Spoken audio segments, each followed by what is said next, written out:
Di balik terbentuknya tanah roh iblis, ada satu nama yang jarang disebut tapi kisahnya bikin merinding.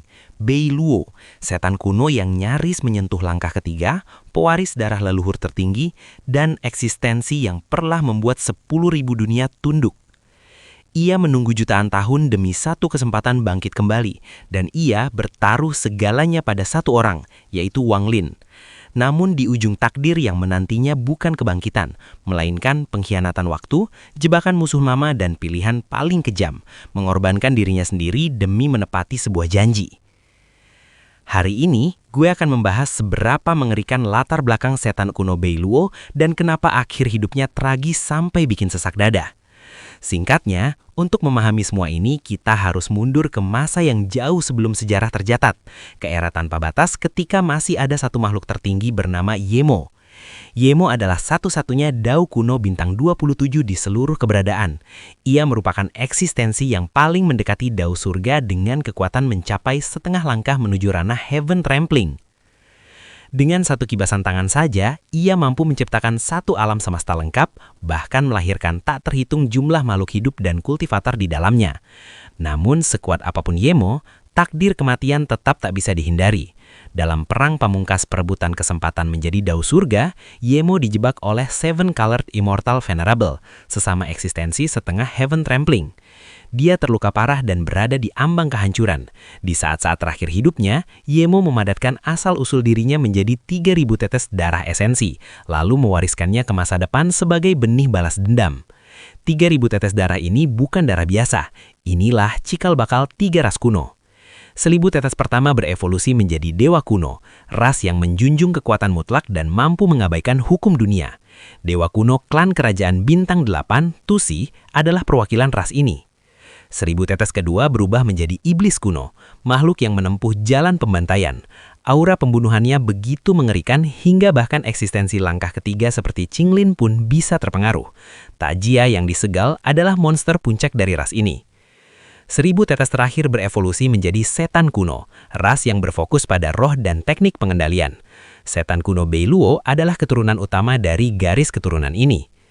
Selain 3.000 tetes itu, masih ada 9 tetes jantung Yemo yang mengandung seluruh inti asal-usulnya. 9 tetes inilah yang melahirkan darah klan kerajaan dari 3 ras. Mereka jauh lebih kuat dari ras biasa dan bisa memperoleh kemampuan ilahi tambahan saat menembus batas. Namun jumlahnya sangat langka. Bei Luo sendiri adalah generasi ke-79 setan kuno. Meski bukan berdarah kerajaan, kadar darahnya nyaris setara dengan leluhur, sehingga ia membangkitkan tubuh langka bernama tubuh pemakan roh.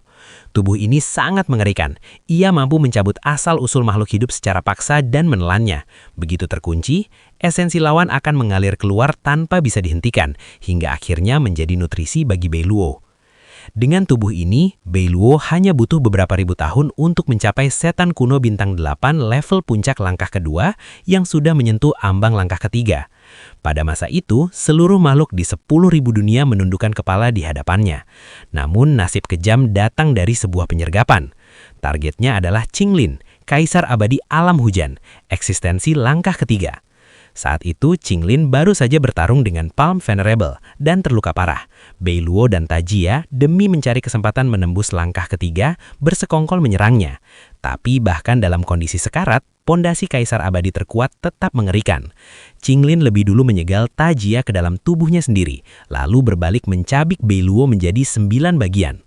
Namun Bei Luo tidak benar-benar mati. Berkat teknik warisan setan kuno, setiap potongan tubuhnya berevolusi menjadi dunia kecil mandiri yang kelak dikenal sebagai tanah roh iblis. Kesadarannya tersebar di seluruh wilayah itu, menunggu hari ketika 9 sisa tubuh bersatu agar ia bisa bangkit dan kembali mengguncang langkah ketiga. Hari itu akhirnya datang dengan kemunculan Wang Lin. Bei Luo percaya itu adalah tindakan yang disengaja. Saat Wang Lin menembus asendan di kompetisi Jenderal Iblis, Bei Luo merasakan darah kerajaan dewa kuno milik Tusi di tubuh Wang Lin. Ia langsung yakin, inilah orang yang ia tunggu jutaan tahun. Mereka pun membuat perjanjian. Bei Luo membantu Wang Lin melewati tribulasi dan menembus asendan. Sebagai gantinya, Wang Lin membantu Bei Luo menelan asal-usul roh dari wilayah iblis lain. Namun setelah wilayah iblis api ditelan, Wang Lin pergi. Bei Luo ditinggalkan sendirian untuk menyerap 7 asal-usul tersisa. Ratusan tahun berlalu, dan saat Wang Lin kembali dengan kultivasi Nirvana Scryer, Beiluo telah menyatukan 8 wilayah. Satu wilayah terakhir memilih meledakkan diri, membuat kebangkitan Beiluo tidak sempurna dan kekuatannya hanya pulih 80%, setara Nirvana Shatterer puncak. Belum sempat menyesali kondisinya, Wang Lin membuka istana Kaisar Abadi Qinglin dengan kunci keempat. Demi peluang kembali ke puncak, Beiluo ikut masuk dan di sanalah kiamatnya dimulai. Tajia yang dulu disegal telah menguasai tubuh Qinglin. Karena sisa roh Qinglin masih melawan dari dalam, Tajia membutuhkan asal-usul murni untuk menstabilkan kekuatannya, dan target pertamanya adalah Beiluo. Satu gerakan 9 pusaran neraka muncul. Semua kultivator yang ikut Wang Lin lenyap tanpa jeritan.